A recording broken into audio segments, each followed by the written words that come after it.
Hidup bersama isu. Tuhan, ampuni kami, karena kami telah gelap mata, sehingga kami tidak bisa lagi membedakan mana yang baik dan mana yang buruk, mana yang salah dan mana yang benar, mana yang hak dan mana yang batil. Jalan di muka sedemikian bersimpang-simpang, Tuhan.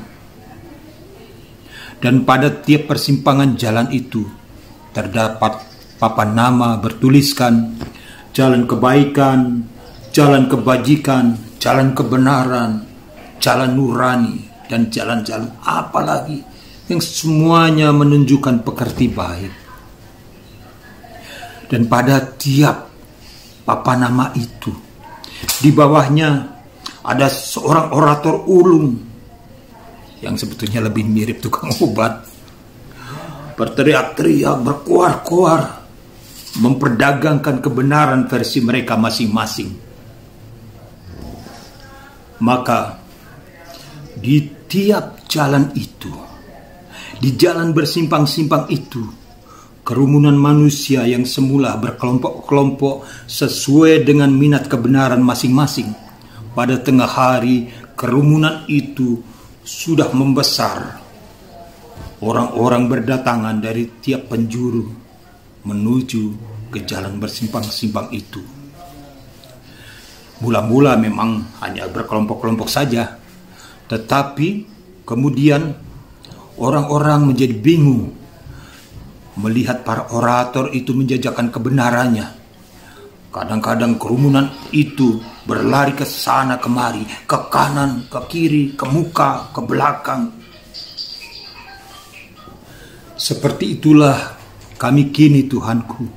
Kami bingung menghadapi kebenaran-kebenaran yang mereka perdagangkan, yang mereka tawarkan kepada kami. Bahkan di antara mereka ada yang terang-terangan menjual kebenaran mengatasnamakan-Mu. Tapi di belakang punggung mereka terselempang pedang dan kelewang serta kebencian.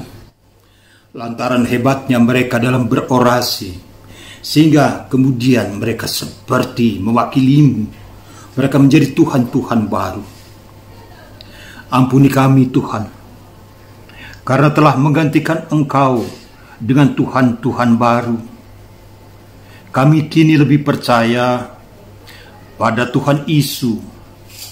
Tuhan kami adalah kata orang banyak. Tuhan kami adalah kekuasaan dan bukan lagi Engkau yang bersemayam di hati nurani kami.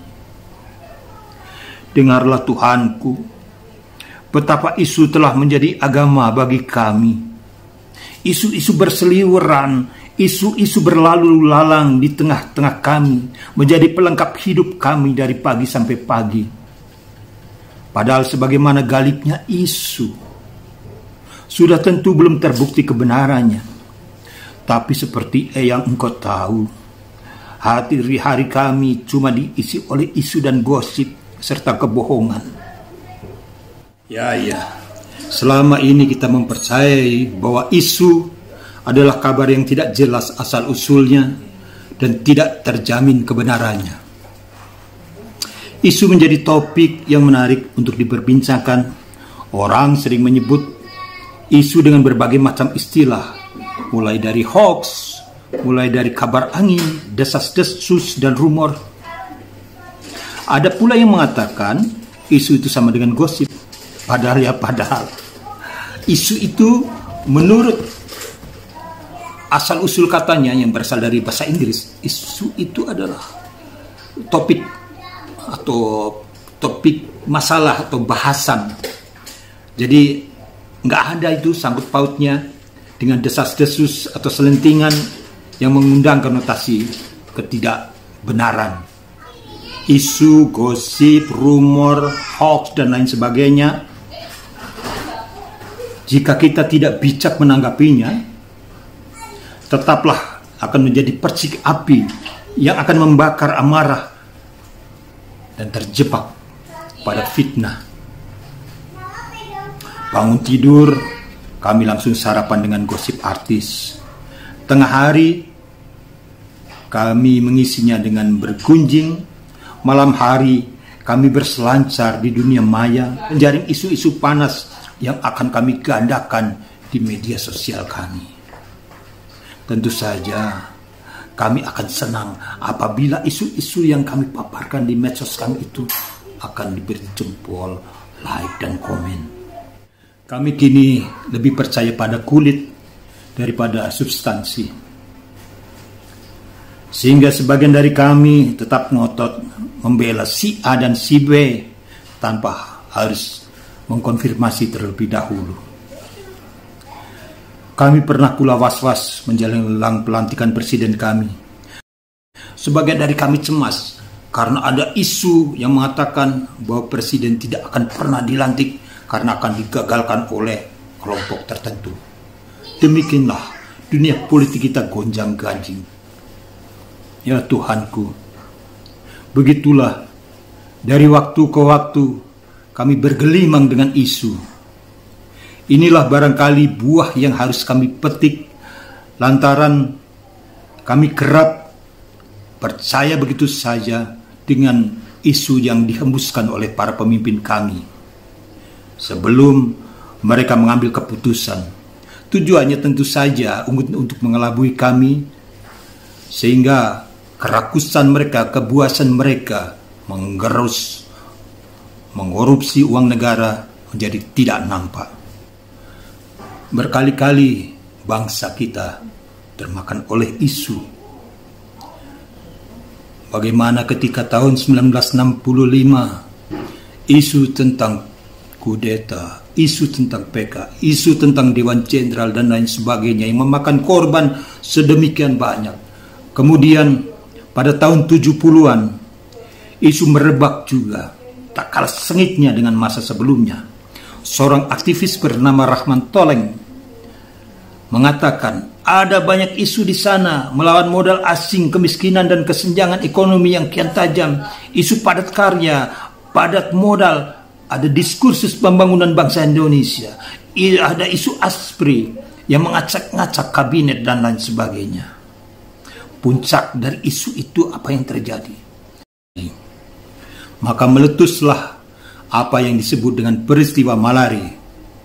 Peristiwa 15 Januari 1974 ketika Jakarta membara oleh kobaran api yang waktu itu dipimpin oleh Hardiman Siregar. Kemudian berlanjut pada tahun 1980 ketika isu kesenjangan antara pribumi dan etnis Tionghoa meletus di Solo. Solo membara. Hal ini melengkapi apa yang pernah terjadi pada 10 Mei 1963 dengan isu SARA yang sama,